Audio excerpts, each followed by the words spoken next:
ঠাকুরমশাই আর গ্রামের সবার সামনে দাঁড়িয়ে নতুন বলে ওঠে, আমি আপনার মেয়েকে মানি না। আপনার মেয়ের সঙ্গে আমার কোনো বিয়ে হয়নি। যা শুনে ঠাকুরমশাই সহ সবাই অবাক হয়ে নতুনের দিকে তাকিয়ে থাকে। হ্যাঁ বন্ধুরা, এমনটাই দেখা যাবে। তাই সম্পূর্ণ জানতে ভিডিওটিতে লাইক দেওয়া, চ্যানেলটি সাবস্ক্রাইব করে দেখতে থাকো। নতুন পর্বে দেখা যাবে পার্বতী নতুনকে বলে, ঠিক আছে, ৩ বাচ্চার মাকে ভালোবেসে যদি তুমি সারা জীবন কাটিয়ে দিতে চাও, তাহলে সেটাই হবে। কিন্তু কি অদ্ভুত না, এই ৩ বাচ্চার মাকে এতগুলো বছর বউ হিসেবে মানতে পারলো না, বউয়ের জায়গাটায় নিতেই পারলো না। কত অদ্ভুত না, কতগুলো বছর। যাই হোক না কেন, যে জায়গাটা ফাঁকা আছে, আমি শুধু আমি শুধু সেই জায়গাটাই নিতে চাই। আমার আর কিছুই লাগবে না। আমি শুধু ওর স্ত্রীর পরিচয় নিয়ে সারাটা জীবন কাটিয়ে দেব। তবে আমি ওর স্ত্রীর পরিচয় নিয়েই থাকবো। কেউ আমাকে সেই জায়গা থেকে সরাতে পারবে না। তখন নতুন বলে, বেশ, এই খোলসটুকু পেলেই তুমি খুশি তো? তোমার এতটুকু পেলে চলবে তো? আমি কোনোদিনও তোমাকে বইয়ের মর্যাদা দেব না।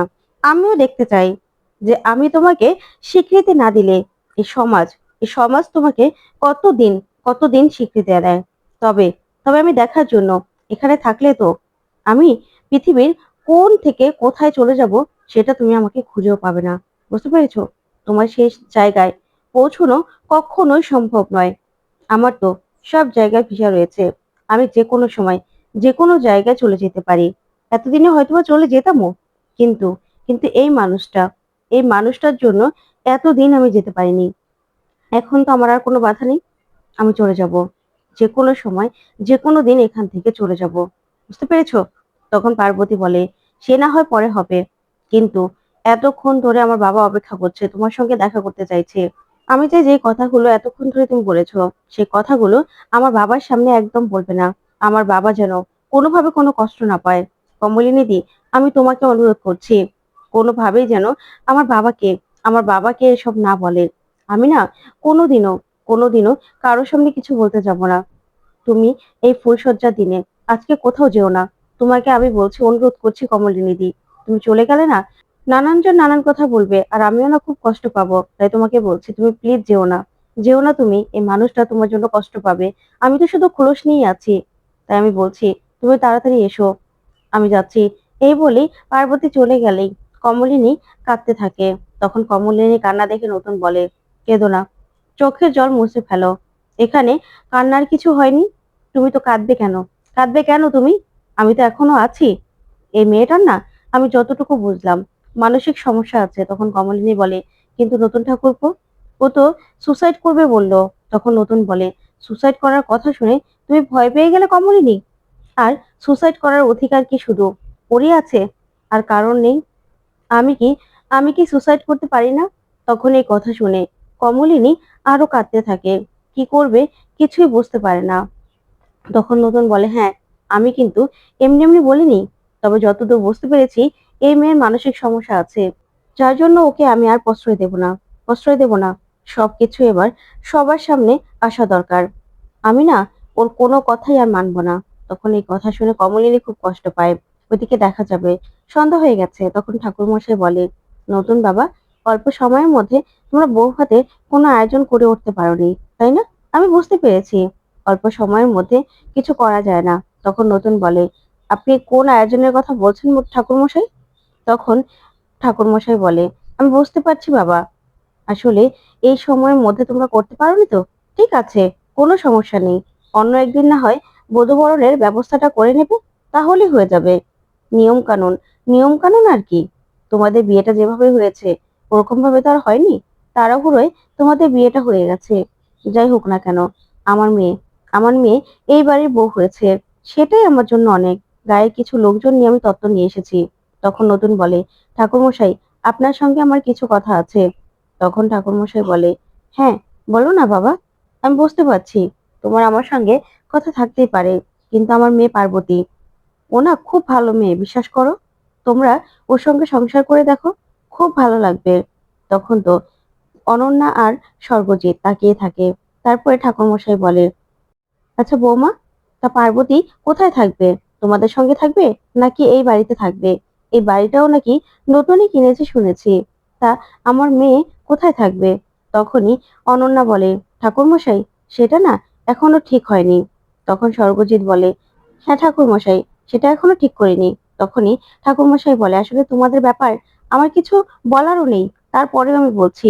বৌমা আর স্বর্গজিৎ নিজেদের এত কষ্টের দিনে নিজেদেরও তো একটা সঙ্গী দরকার হয়। তাই পার্বতী আর স্বতন্ত্র যদি বৌমা আর স্বর্গজিতের সঙ্গে গিয়ে থাকে তাহলে কিন্তু খুব ভালো হয়। আসলে মেয়েরা শ্বশুরবাড়ির লোকজনদের সঙ্গে থাকলেই ভালো হয়। সেটা নিয়েই সেটা নিয়েই আমি চাই যে আমার মেয়ে সবাইকে নিয়ে খুব ভালো থাকুক, যেভাবে বিয়েটা হয়ে গেল। তাই আমার না এসব ছাড়া আর কোনো কথা নেই। তবে বৌমা, তোমরাও কিন্তু অনেক অনেক কিছু করেছো এতদিন, স্বতন্ত্রকে দেখিয়ে রেখেছো। তোমার নাম কি? তখন কমলিনী বলে, ঠাকুরমশাই আমার নাম কমলিনী, আপনার মেয়েকে দেখে রাখতে হবে না, চিন্তা করবেন না। তখন কুর্চি বলে, হ্যাঁ, আপনার মেয়েকে দেখে রাখার কি আছে? আপনার মেয়ে যে খুব ছোট, লজ্জা পায় তেমনটা কিন্তু নয়, ও নিজের খেয়াল নিজেই রাখতে পারবে।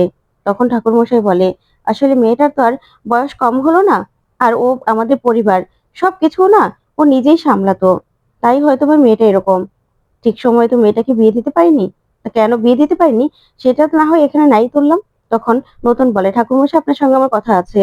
তখনই চলে যায় পার্বতী নতুনের কাছে আর বলে, প্লিজ নতুনদা, তুমি যেসব কথাগুলো বলেছো সেসব কথাগুলো বলো না। আমার বাবা বয়স্ক মানুষ, সে কষ্ট পাবে। তখন নতুন বলে, সেই দায় তো আমার নয় পার্বতী, আমি কেন মিথ্যেটা মানবো? আমি কেন এসব কিছু মেনে নেব? সেটা আমাকে বলো। আমি কোনো কিছু মানতে পারবো না। আমি যেটা সত্যি সেটা সবার সামনে বলবো। তোমাকে তো আমি বারবার করে বারণ করেছিলাম, কিন্তু তুমি আমার কোনো কথা শোনোনি। আমি কারো হাতের পুতুল না যে কারো কথা আমি শুনবো। তখন পার্বতী বলে, তারপরেও আমার বাবা তো বয়স্ক মানুষ, সে কষ্ট পাবে। তুমি প্লিজ বলো না, আমি তোমাকে অনুরোধ করছি। তখন নতুন বলে, না, আমি কারো কোনো অনুরোধ শুনবো না। তখন পার্বতী নতুনকে অনুরোধ করতে থাকে, কিন্তু নতুন কিছুতে পার্বতীর কথা শুনে না। তখনই দেখা যাবে অনন্যা বলে, আচ্ছা, তোমরা এই জামাই বউ কি আলাদা করে কথা বলছো বলো তো? কিছুই তো বুঝতে পারছি না। আমরা তো এখানে সবাই দাঁড়িয়ে আছি নাকি? তখন নতুন বলে, ঠাকুর মশাই, আপনি তো আমার কোনো কথাই শুনছেন না, আপনার সঙ্গে আমার আলাদা করে কথা আছে। তখনই দেখা যাবে ঠাকুর মশাই বলে, হ্যাঁ বাবা, বলো না। এই যে এখানে তত্ত্বগুলো নিয়ে এসেছি তোমাদের জন্য। তখন নতুন বলে, আপনি যে তত্ত্ব নিয়ে এসেছেন সেই তত্ত্বগুলো ফিরিয়ে নিয়ে যান। তখন ঠাকুরমশাই বলে, কেন বাবা? এখানে আজকে তোমাদের ফুলসজ্জা, তাই এই তত্ত্বগুলো এই তত্ত্বগুলো তো তোমাদের লাগবে। এই জামা কাপড় পরেই তো তোমরা ফুলসজ্জা করবে। আমি জানি তোমরা অনেক বড় লোক, তোমরা কারো দেওয়া কিছু পড়ো না।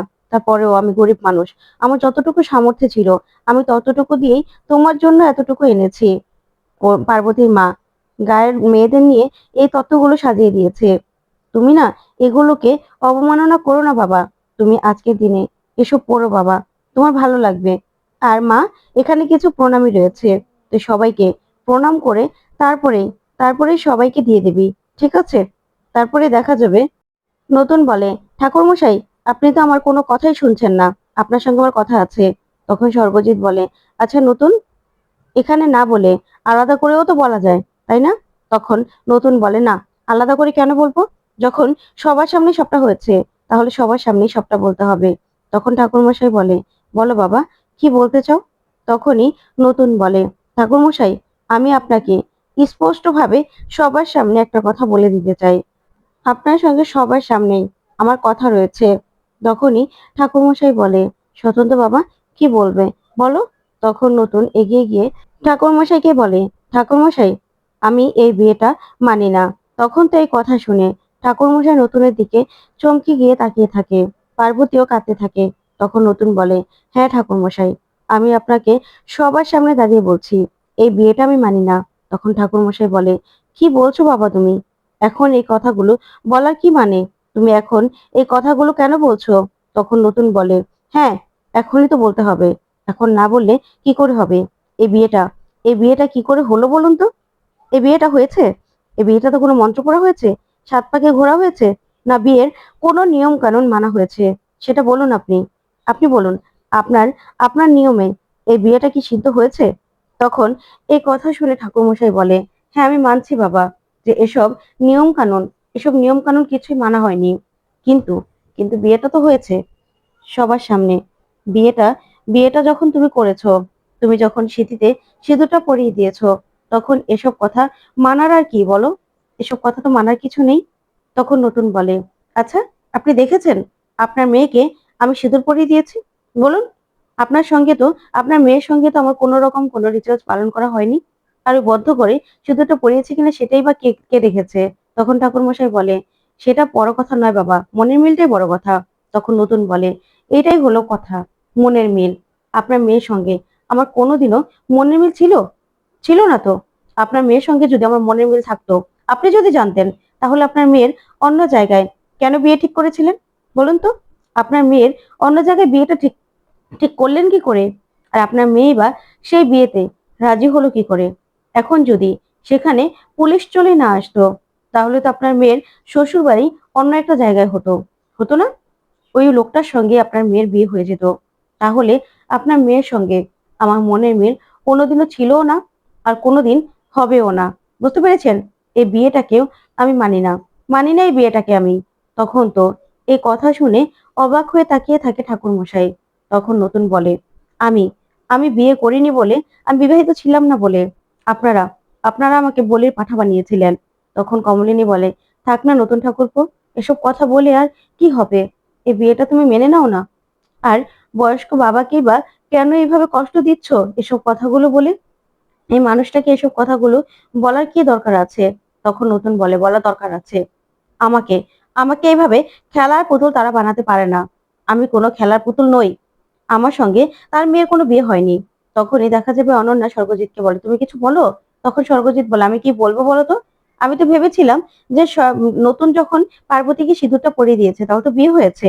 কিন্তু আমি তো জানতে পারলাম যে পার্বতী নাকি নিজেই নিজের সিঁথিতে সিঁদুর পরে নিয়েছে। নতুন নাকি সিঁদুরটা পরায়নি। তাহলে এখন আর আমি কি বলবো বলো তো? আমার আর কি বলার আছে? দুজন অ্যাডাল্ট মানুষ, তারাই তো ঠিক করবে। তারা কি করবে?" তখন তো পার্বতী কাঁদতে থাকে। কিচ্ছু বলে না। তখন দেখা যাবে ঠাম্মি বলে, "আচ্ছা নতুন, এসব কথা তো দরকার নেই। গায়ের লোক সবাই দেখেছে।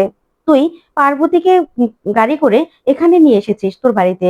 আর তোর কাছে যখন পার্বতী তোর বাড়িতে যখন এক রাত কাটিয়েছে, তাহলে এখানে যখন রাত্রি যাপন করেছে, তোকে তো আর ওকে মেনে না নেওয়ার কোনো কারণ নেই। তোকে তো মেনে নিতেই হবে।" তখন এই কথা শুনে নতুনও রেগে যায় ঠাম্মির উপর। তখনই কুর্চি বলে, "শোনো মা, এক রাত কাটালেই সে বউ হয়ে যায় না। রাত্রি যাপন করলে কি মেনে নিতে হবে নাকি?" তখন অনন্যা বলে, "আচ্ছা কুর্চি, তোমার কি সমস্যা? আমি তো সেটাই বুঝতে পারছি না। তুমি কি তোমার বৌদির জন্য এরকম করছো? হ্যাঁ? বৌদির কথা ভেবে এরকম করছো?" তখন কুর্চি বলে, "হ্যাঁ, আমি আমার বৌদির কথা ভেবেই না এসব কথা বলছি। ঠিকই তো। আমার বৌদির কথা কেন ভাববো না বলতো? এখানে যখন খোলসা করে সবটা বলেই দিয়েছে, নতুনদা যখন বলেই দিয়েছে যে নতুনদা আমার বৌদিকে ভালোবাসে, তাহলে এখানে আমার বৌদির কথা ভাববো না, তাহলে আমি কার কথা ভাববো? সেটা শুধু তুমি আমাকে বলো।" তখন কুর্চির এই কথা শুনে ঠাকুরমশাই বলে, "আচ্ছা নতুন বাবা, এখানে কি হচ্ছে আমি তো সেটাই বুঝতে পারছি না। হঠাৎ করে এখন এসব কথাগুলো উঠছে কেন?" তখন নতুন বলে, "কেন উঠবে না ঠাকুরমশাই? আপনি বলুন না। সেদিন সেদিন আমরা গিয়েছিলাম আপনার মেয়ের বিয়ের জন্য, নেমন্ত্রণ করেছিলেন। সেখানে শুধুমাত্র আমি বিয়ে করিনি বলে, আমি অবিবাহিত ছিলাম বলে আমাকে আমাকে আপনি অনুরোধ করেছিলেন যাতে আমি আপনার মেয়েকে বিয়ে করি। কিন্তু আমি রাজি হইনি। আমি সঙ্গে সঙ্গে বারণ করে দিয়েছিলাম। তখন আপনার মেয়ে আলাদা করে আমার সঙ্গে কথা বলতে চেয়েছিল। হ্যাঁ, আপনার মেয়েকে আমি সম্মান জানিয়ে আপনার মেয়ের সঙ্গে আমি বদ্ধ ঘরে গিয়ে কথা বলতে গিয়েছিলাম। কিন্তু সেখানে সে আমাকে সিঁদুর পরাতে বললে আমি রাজি না হওয়ায় নিজে নিজের সিঁথিতে সিঁদুর পরে নেয়। তাহলে সেখানে আমার আমার ভূমিকাটা কোথায়? কোথায় ভূমিকা বলুন? এখানে আমি এই বিয়েটা মানি না। এই বিয়েটা আমি কিছুতেই মানতে পারবো না ঠাকুরমশাই। আপনারা আমি অবিবাহিত বলেই যে আমাকে বলির পাঁঠা বানাবেন সেটা আমি কেন মানবো? তখন ঠাকুরমশাই বলে, "কেন? তখন যখন পার্বতী বলেছিল, তখন তো তুমি অস্বীকার করোনি। তুমি সবার সামনে যখন অস্বীকার করোনি, তাহলে তোমাকে এবার মানতেই হবে। আমার মেয়েকে মানতেই হবে। আমার মেয়েকে তুমি এইভাবে অবহেলা করতে পারো না।" তখন পার্বতী বলে, "তুমি চিন্তা করো না বাবা, আমাকে মানবে। আর আমি না এখানেই থাকবো। আমি এখান থেকে কোত্থাও যাব না। তোমার মেয়ে তোমার বাড়িতে ফিরে যাবে না বাবা।" তো বন্ধুরা, কেমন লাগলো আজকের আপডেট? কমেন্ট করে জানাও। ধন্যবাদ।